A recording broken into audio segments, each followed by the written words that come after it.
বিসমিল্লাহির রহমানির রহিম। আসসালামু আলাইকুম।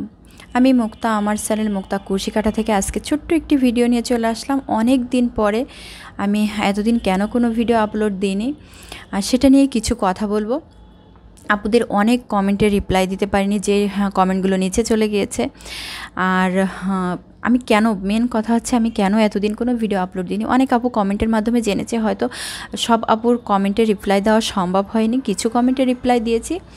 আর আজকে ভাবলাম ছোট্ট একটি ভিডিওর মাধ্যমে আমি কমেন্টের রিপ্লাইগুলো দিয়ে দিই। তো আমি কেন ভিডিও আপলোড দিতে পারিনি, আমি হঠাৎ করে আমি জানুয়ারি মাসে অসুস্থ হয়ে যাই। আর অসুস্থ হওয়াতে আমাকে যখন হসপিটালে ভর্তি হয়েছিলাম তখন আমার হঠাৎ করে, যেহেতু অসুস্থ হয়েছে, আমার 3টা সার্জারি হয়। আর 3টা সার্জারি যখন হয়েছে তখন মানে ডাক্তার একেবারে বলেই দিয়েছিল যে আমাদের পক্ষে সম্ভব না, আল্লাহকে ডাকেন, যদি আপনার হাতে থাকেন আপনি বেঁচে যাবেন। তো এমন পর্যায়ে চলে গিয়েছিল। তো যাই হোক, আল্লাহ পাক এখনও সুস্থ রেখেছে, বাঁচিয়ে রেখেছে, এটাই অনেক। আমাকে 6 মাসের বেড রেস্ট দিয়েছে, যেহেতু 3টা সার্জারি হয়েছে, 6 মাসের বেড রেস্ট দিয়েছে। তাই এখন 3 মাস কমপ্লিট হয়ে গেছে, এখন আমি একটু উঠে বসতে পারি। তাই ভাবলাম আপুদের কমেন্টের মানে অনেক আপু তো কমেন্ট করেছেন, আমি সব কমেন্টে রিপ্লাই দিতে পারিনি। তো আপুদেরকে একটু জানিয়ে রাখি আমি কেন কোনো ভিডিও দিতে পারছি না বা কমেন্টে রিপ্লাই দিতে পারছি না, এটাই ছিল আমার কারণ। তো যাই হোক, আপনাদের সবাই দোয়ায় আল্লাহর অশেষ রহমতে আমি এখনও বেঁচে আছি। আল্লাহ পাক একটু একটু করে সুস্থ করে তুলছে। আপনারা দোয়া করবেন যেন আমি খুব শীঘ্রই সুস্থ হয়ে যাই।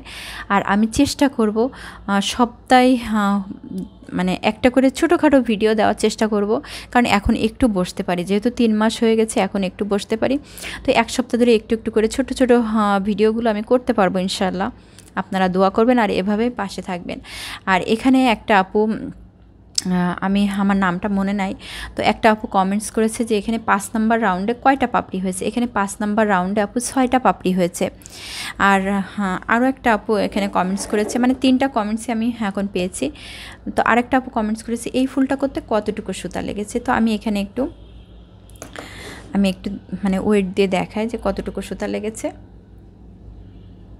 এখানে কিন্তু আমার 50 গ্রাম সুতা লেগেছে, জাস্ট এই ফুলটা করতে 50 গ্রাম সুতা লেগেছে।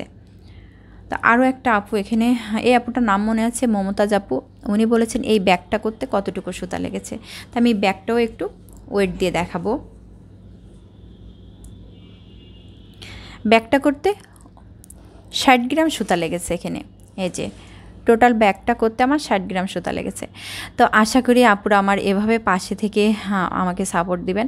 এতদিন দিয়েছেন, আমি 4 মাস 4.5 মাসের বেশি আমি কোনো ভিডিও আপলোড দিইনি, তারপরেও কিন্তু আপনারা আমার পাশে রয়েছেন। আশা করি এভাবেই থাকবেন আর আমার জন্য দোয়া করবেন, আমি যেন খুব শীঘ্রই আপনাদের কাছে আগের মতো ভিডিও দিতে পারি। এখনও চেষ্টা করব সপ্তাহে একটা করে ছোট ছোট ভিডিও দেওয়ার। আমার জন্য সবাই দোয়া করবেন। সবাই ভালো থাকবেন, সুস্থ থাকবেন। আল্লাহ হাফেজ।